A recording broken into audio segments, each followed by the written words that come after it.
privacy doesn't have to be all or nothing. The inability to attain extreme levels of privacy shouldn't deter one from taking any protective measures at all. There exists a concept of just enough. We have to take a balanced approach to mitigating risk. And here's your host, Ray Heffer, a cybersecurity expert bringing you practical advice on securing your digital life. It's great to be back. This is episode 12 of The Lockdown. And today we're going back to basics and also back to the iPhone. Now don't worry, I haven't abandoned Graphene OS, not entirely, but there are some impracticalities with it. And I want this show today to focus on practical privacy for the layman, for the average Joe or average Jane. Now, while travelling in these past few weeks, I have actually noticed the inconvenience of Graphene OS. And to be more precise, Graphene OS isn't inconvenient, the apps that are developed are inconvenient, because unless it's an iPhone or a mainstream Google Android device, there have been some issues. And for example, the Starbucks app, I've mentioned this before. Now I have an alias account for my Starbucks app. I use privacy.com, I use my pseudo phone number, so it doesn't have my real information. Now when I'm travelling, it's very convenient being able to order my coffee and then go into Starbucks and just pick it up without having to give them any real payment information. It's all done through privacy.com. So I like that. But the Starbucks app uses the Google Play Integrity API to do a number of checks on what device I'm using, what updates I have. And even my employer incorrectly sees my device as a rooted device. So that sheds some light into what's happening here. It's not rooted, it's just a custom operating system, which happens to be Graphene OS. And I've noticed after a month or two, Starbucks don't trust my device anymore, and I'm no longer able to log in, while I have other family members using the same alias account, using an iPhone, and they can still log in just fine. Now, this isn't just limited to Starbucks, and to be honest, I'm not even a fan of Starbucks coffee, so let's just push that one aside for the time being. But I have had issues with the American Airlines app and a few other applications as well. And it's because of that I don't want to recommend Graphene OS to that average Joe or average Jane. My mother, for example, I don't want to have the headache of her being stuck or not being able to use a certain app and wondering what to do when she's not particularly tech savvy. A lot of people are very uncomfortable with technology, so this is what I want today's show to be more about. So how far should we take our privacy? We really need to go back to understanding our threat model. Now, unless you've been living under a rock, you've probably heard in the news this week about the attempted assassination of Donald Trump. Now, one thing this highlights is if you look at the family members of the shooter, they are now surrounded by news and media and investigators and reporters. The limelight is certainly on them. Who purchased that firearm? Who gave it to the shooter? And there are active efforts by the FBI to now gain access to his mobile device. I'm not sure what he has, whether it was an iPhone or an Android device. But this raises the argument by many people that, well, hey, I've got nothing to hide. We should give the government a backdoor into these devices for exactly these purposes. But here's the problem. If there's a backdoor for the government, I will put all bets that nation states, other threat actors will find a way of accessing that backdoor. And now the lives of citizens, everyday people, you and I, will be breached. Identity theft, or worse, will happen. So this is a really fine line. But going back to understanding our threat model, personally, I just don't want my data sold to data brokers, which will then end up on people's search sites in the hands of criminals for identity theft, or be used against me in the future. At the end of the day, the pictures we're taking, the passwords, the accounts we have, our messages, should remain private. And in the past few weeks, I was actually talking to someone on my travels, and they said to me, Ray, I use 1Password. Is that any good?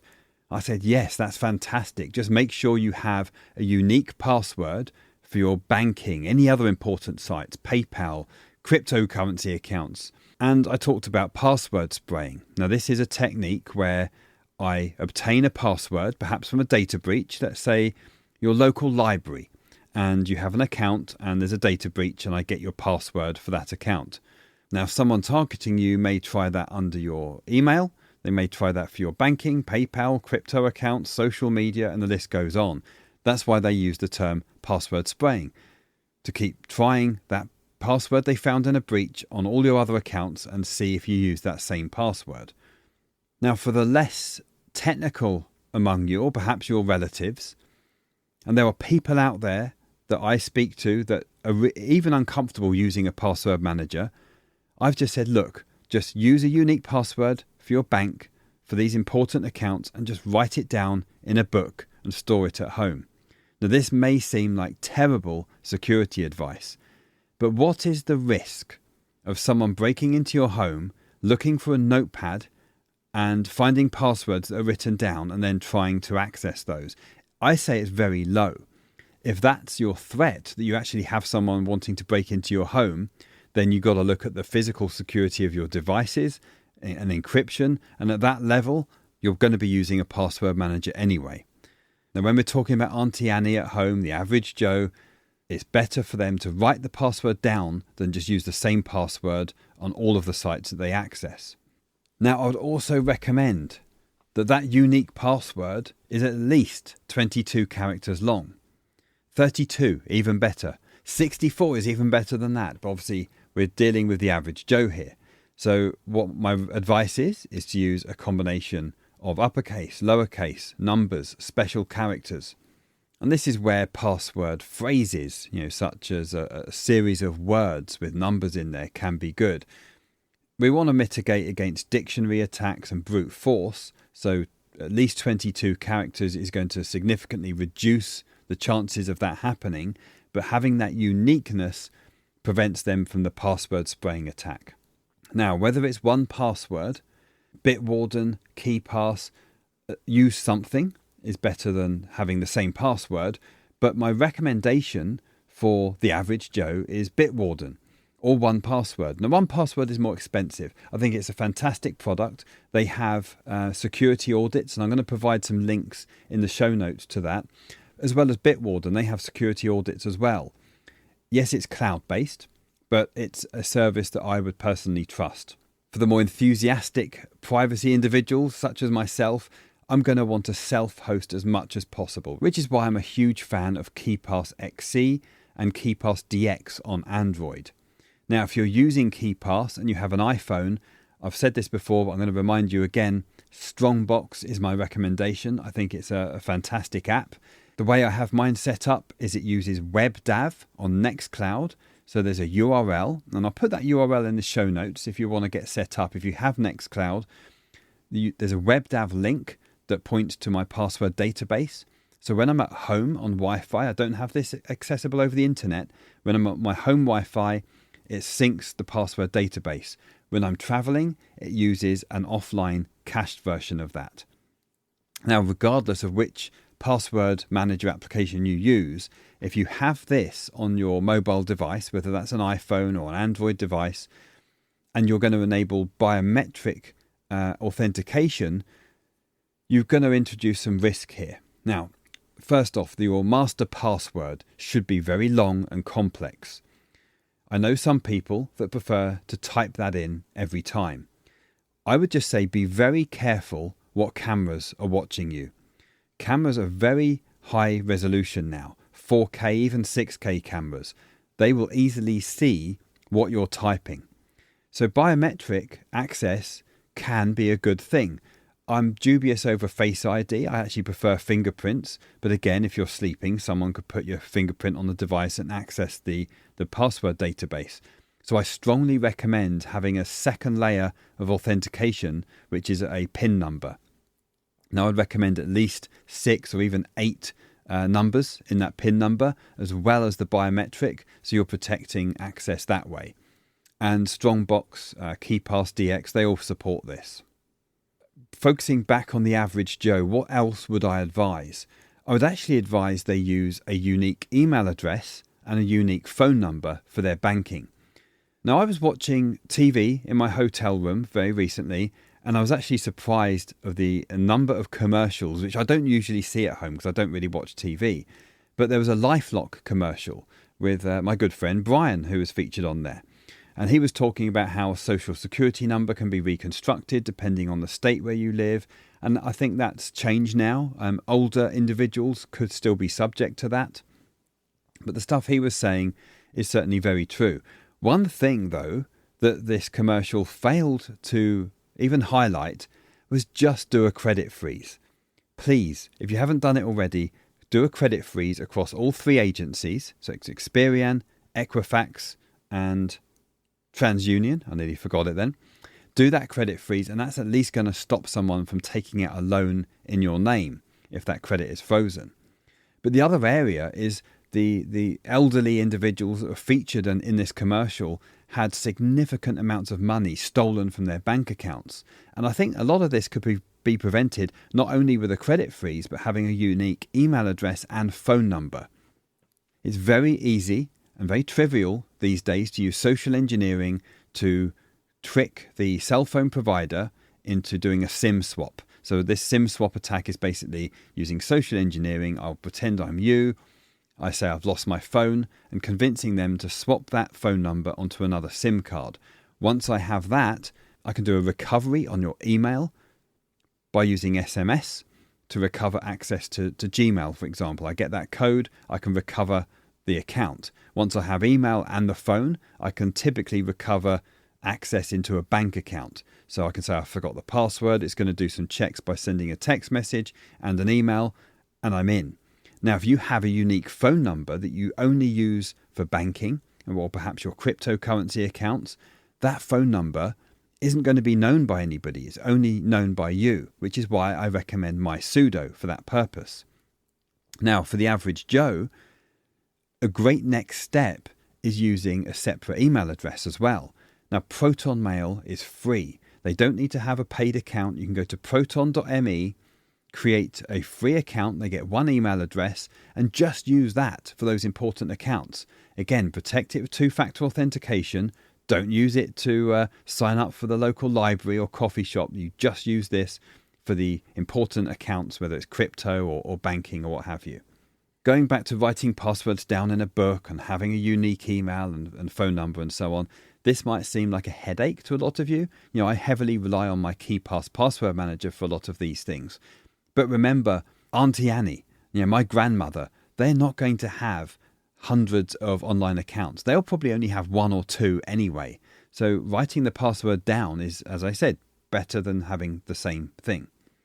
Now, okay, they're the basics I wanted to get out of the way, but I did want to mention the breach or API abuse that Twilio Authy suffered recently. Again, I'll put a link in the show notes. There's a news article by Bleeping Computer which goes into more detail. But essentially what happened recently was there was an API endpoint that was abused.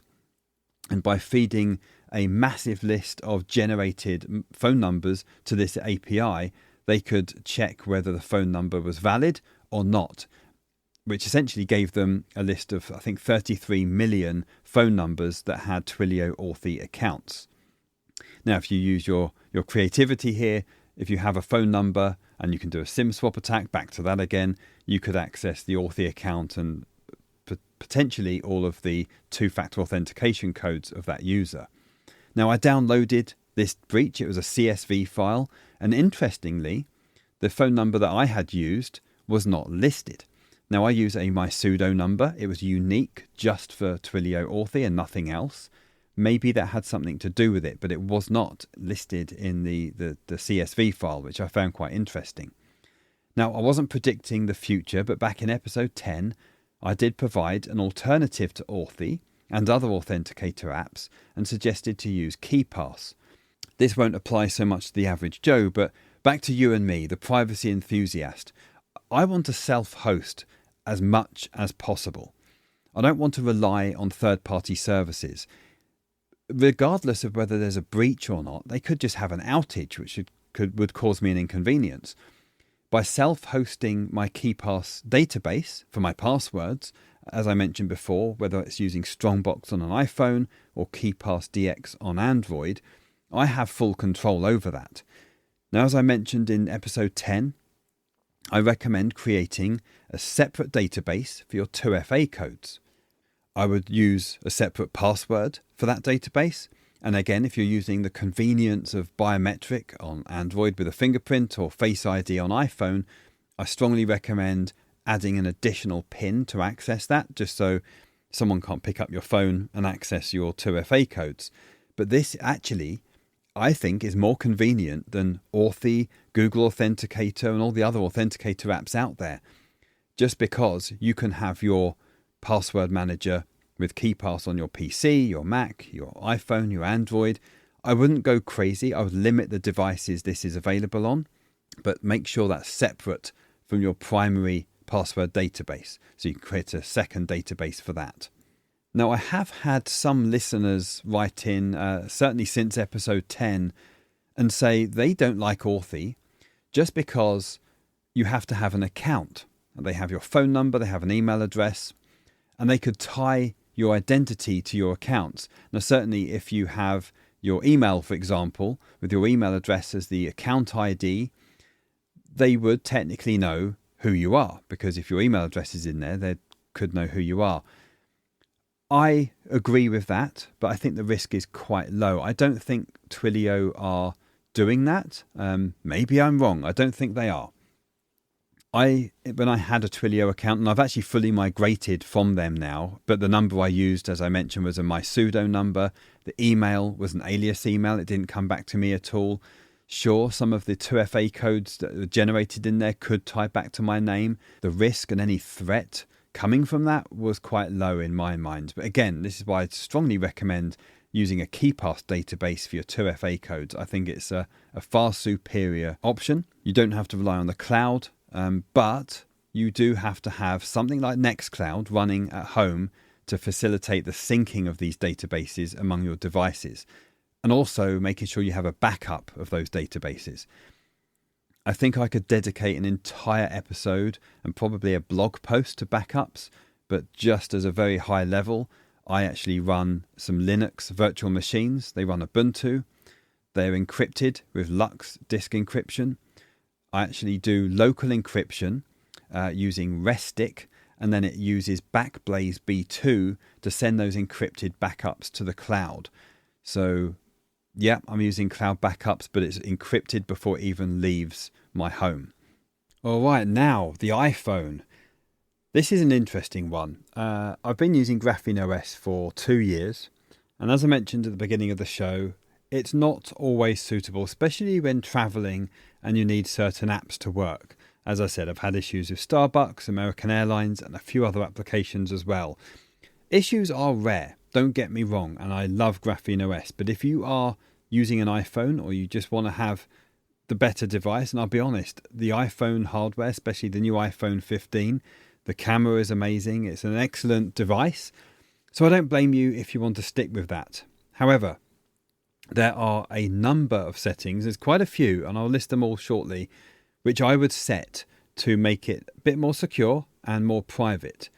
Now, these settings I'm going to discuss are based on iOS 17.5.1. So this may change, and by the time you listen to this show, if there are later versions, when iOS 18 comes out, this may change. So most of them should still apply, but you know what Apple are like. They move things around and you might not be able to find the setting again. Now, the first thing I would do with a brand new iPhone is go to Settings, go to Cellular, and click on Cellular Data Options. Now, this is where you can enable things like 5G if it hasn't been enabled already, but there's also an option here that says Limit IP Address Tracking. I wouldn't bother with this. This is only for Mail and Safari, and it essentially proxies your traffic through Apple servers for the default Mail and Safari app. This doesn't apply to me personally. I use DuckDuckGo as the default browser, so this option doesn't apply, and I don't use the Mail app, so I would just leave that turned off. Then I'd go to General, go to AirDrop and turn receiving off. Go to Bring Devices Together turn that off. This is how you can do things like share your contact information. Then use cellular data and turn that off as well. That's for the AirDrop setting. The AirPlay and handoff section, it says automatically AirPlay, and you can change this from automatic to never. Transfer to HomePod, turn it off. Handoff, turn that off. Continuity camera, turn that off. Now these are features you might not even use, but the more features that are turned on, there may be a security vulnerability with this. There may be a backdoor into the phone using AirDrop or the cellular data option for AirDrop that bring devices together. The more of this I can turn off, it lowers the attack surface area there. Okay, display and brightness. I would turn off tap to wake and raise to wake. Make sure they're disabled. That's more of a preference. Next, Face ID and passcode. I think the best option is to use a long PIN, not Face ID. But I get it. There are people out there that prefer Face ID. And as I've mentioned before, be careful of cameras. You could have 20 digits in your PIN number. But if you're doing it in sight of a camera, or even if I'm looking at you in the distance, on an aeroplane, wherever it may be, I could essentially record what you're doing and then play back and figure out those 20 digits. So this is a heavily debated topic. So if you use Face ID, turn off Face ID with a mask and turn on, if it's not on already, require attention for Face ID and attention aware features. Now there's also stolen device protection. This feature basically records familiar locations, such as your home, your office, the coffee shop, and so on. So if your phone is unlocked in an unfamiliar location, it prevents it from being unlocked. Now with this, there's a security delay, which lasts 1 hour. If you restart the phone, it resets the timer, so you have to wait another hour. I don't think this feature is reliable, and it's also recording my locations, so I would turn this off. I actually did an experiment. I turned this on, then immediately turned it off, and then it just said, I'm in an unfamiliar location, so you have to wait 1 hour to disable it. I don't think it works well. I would avoid it. Again, under Face ID and passcode, require passcode, set that to immediately. There's an allow access when locked. Turn all these off, except for control center, so you can enable the flashlight or something. There's also an optional erase data after 10 failed attempts. I would enable that. Okay, emergency SOS. I actually have this turned off. This will automatically call emergency services if you hold the two side buttons. I think there's features for detecting a car crash. Remember, this isn't disabling the ability to call 911. Security and the well-being of human life is always more important than privacy. So just bear that in mind. Exposure notifications, I think this came about when there was COVID. Just leave that turned off. Okay, privacy and security. There's location services. Now, share my location. This is where you can share your location with family members so they can track where you are. This is great if you have kids and you want to make sure you can track where they are. Now, even with this turned off, remember, Apple knows your device location. So if you don't like the location tracking of the iPhone, which is the biggest problem, and sure, it's within Apple's ecosystem or walled garden, if you want to call it that. But if you don't like it, this is where I would always switch to Graphene OS. I would also turn off all the services for HomeKit, suggestions and search, system customization at a minimum. There's system services. I would turn off iPhone analytics, turn off routing and traffic, and turn off improve maps. Again, these are all location-based features that are sharing your information and recording those with Apple. You can enable the status bar icon. I recommend doing this. You can see whenever the location is being accessed. Graphene OS actually does something similar. And then you have tracking, and there's an allow apps to request to track. Turn this off. This actually denies tracking by default. If that's on, I think it's set to ask. It will pop up and ask if you want to allow the app to track. I would just turn this off. Then next in settings, we have Siri and search. Personally, I just turn this off. I have no need for Siri. It's all recording all sorts of activity on the phone. I don't like it, so that's just turned off. Next, the App Store. There's a location setting. Turn this off. Set that to never. And then in-app ratings and reviews, turn that off. You're just going to get bugged by apps to review their app if you leave that turned on. Now, this next one, Wallet and Apple Pay. If you use that or you want to use Apple Pay, I would go in there and just review the addresses that it has stored for you. There's an addresses section, and remove all of those. Under email, by default, it's probably using your iCloud email address. I would select the option to hide my email. You never want to share your iCloud email. This should be unique. So again, create a Proton Mail account, have an alias. Your iCloud email shouldn't be used for anything other than logging onto iCloud. I don't want to give people or attackers half of the information to get to my iCloud account. So as well as having two-factor authentication and a secure password, use a unique email. So make sure the hide my email setting is set up. Apple, again, they still know your email address, but it hides this from merchants and services. All right, under the phone settings now, share name and photo, contacts only. And by the way, this is going to go deeper in other podcasts, but I don't store any contacts on my iPhone at all. I use Proton Mail to store my contacts, and also my sudo. So there's contacts there within those apps. I trust those apps, but there's no contacts stored on the actual phone itself. There's also a show my caller ID. I would personally turn that off. Then messages. First of all, I would say turn off iMessage and use Signal. I would go into the messages section either way, and there's a send and receive option. I would add another non-iCloud email address to your account. So just some temporary or throwaway account. And if you do use iMessage, switch it to that, because again, by default, it's going to use your SIM card number. So if you're using a prepaid SIM in an alias name and you inadvertently send someone an iMessage, they're going to see that number and go, oh, is that your new number? And then they're going to store it.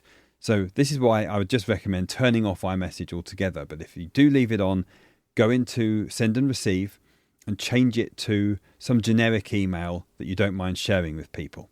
Now that's a very quick run through of some of the settings I would change. Now there's a lot more to it. Make sure location services is turned off for camera. You don't want your camera recording the GPS coordinates, because again, if you share that picture, then someone's going to know where you are from the GPS settings in the picture. Now, as for applications, I mentioned already that I don't use Safari. I use DuckDuckGo. I actually remove the phone and iMessage icons from the screen altogether. So my default phone icon is my sudo. Now, if I need to make a call, I click on that. Messaging, I use Signal. And the other apps I use, there's an app called EXIF, EXIF Metadata. This is really good. You can basically remove all EXIF. This is the metadata for an image, so what camera was used, the date and time, location, and you can remove that from pictures. Now remember, if you send a photo in Signal, it strips all of this anyway. So you don't need to use this if you're sending photographs in Signal, but the EXIF Metadata app is highly recommended. As I mentioned earlier, I use Strongbox for password management. I can open my KeePass database. I have Nextcloud installed on the iPhone. Okay, again, under settings, photos, I turn off iCloud photos. So my photos are backed up with Nextcloud. When I get home and it has Wi-Fi connection, it backs up to the Nextcloud server. I don't use cloud services at all for this. Optionally, you can use Proton Drive. They also have a photo auto-upload feature, and that will upload to your Proton Drive account. If you wanted that in the cloud, that's what I would recommend. Now, I may have missed a few things there, but that's the absolute minimum that I would set with a new iPhone. If I've missed anything obvious and you think I should share it on the show next time, you can email me at lockdownpodcast@protonmail.com. Now, before I wrap up today's show, I do want to answer one listener email. I've actually received quite a few, so I'm going to answer those in the next episode. But this is one I'd like to cover briefly now and perhaps dedicate more time in a future episode. And the email was basically asking what my opinion is on doorbell cameras for home security and whether this is a topic I can cover. So yes, I actually do have a doorbell camera. I have several cameras around the home. They have both internal SD cards, but I record to a Blue Iris server. So the Amcrest range of cameras which I use, I wouldn't trust their cloud services at all. So I actually have them running on a dedicated VLAN. This is an IP subnet that only has the cameras. So there's an Amcrest doorbell camera and various other Amcrest cameras around the home. They're all wired in my case, but you can buy Wi-Fi cameras.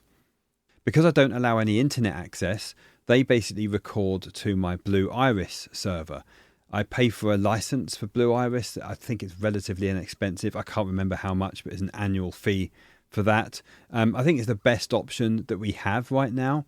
Now, Blue Iris, in my case, runs on a virtual machine, which is backed by a whole bunch of NAS disks, NAS storage. So there's plenty of recording space there. They also have internal SD cards, as I mentioned. But even without Blue Iris, you can use the Amcrest app. And you can actually still use that even if you block internet access for the cameras. But you can only use that app, obviously, on your home network, so when you're connected to Wi-Fi. What I cannot use, though, with the doorbell camera are the features such as talking back when someone rings the doorbell. And I can say, yeah, who is it? Because I'm blocking internet access, I cannot use that feature. But to be honest, that's not something I want anyway. I just want to be able to see and hear. It's got a microphone. Who's at the door? And the microphone is quite handy. It's quite interesting when someone's waiting for you to answer the door, what they say. That may be an invasion of privacy in itself. But with that, I'm going to end the show there. There's actually a thunderstorm rolling in, and we're 30 minutes in, so now's probably a good time to end. So again, apologies for the delay in shows. I'm going to increase the frequency of episodes once my work and travel schedule allows. And I have had a bunch of other emails from many of you, so thank you for that. And I'm going to be answering those in future episodes. Stay safe out there, stay private, and talk to you very soon.